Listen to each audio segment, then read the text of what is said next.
ನಮಸ್ಕಾರ. ಸತ್ಯಶೋಧಕ ನ್ಯೂಸ್ಗೆ ಸ್ವಾಗತ. ರಬಕವಿಬೆಂಟಿ ತಹಸೀಲ್ದಾರ್ ಕಚೇರಿಯಲ್ಲಿ ಸರ್ವಜ್ಞ ಜಯಂತಿ ಆಚರಣೆ.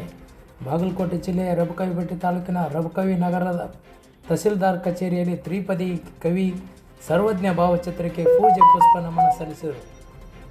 16ನೇ ಶತಮಾನದ ಪ್ರಸಿದ್ಧ ಕವಿ, ತ್ರಿಪದಿ ಕವಿ, ತತ್ವಜ್ಞಾನಿಯು, ವರ್ಷ ವಾಸ್ತವವಾದಿ, ಸರ್ವಜ್ಞ ಕುಂಬಾರ ಕುಲಕ್ಕೆ ಸೇರಿದ ಸರ್ವಜ್ಞನು ಶ್ರೀಪದಿಗಳ ಮೂಲಕ ಜೀವನದ ಸತ್ಯಗಳನ್ನು ಸರಳವಾಗಿ ತಿಳಿಸಿದ ಕೀರ್ತಿಗೆ ಪಾತ್ರರಾದರು ಎಂದು ಶ್ರೀ ಪ್ರಕಾಶ್ ಕುಂಬಾರ್ ಹೇಳಿದರು.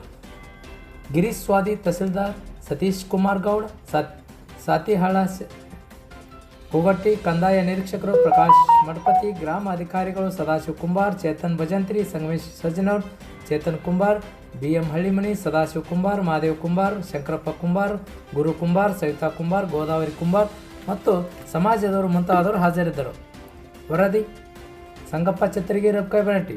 ನಿರಂತರ ಸುದ್ದಿಗಾಗಿ ನೋಡ್ತಾ ಇರಿ ಸತ್ಯಶೋಧಕ ನ್ಯೂಸ್.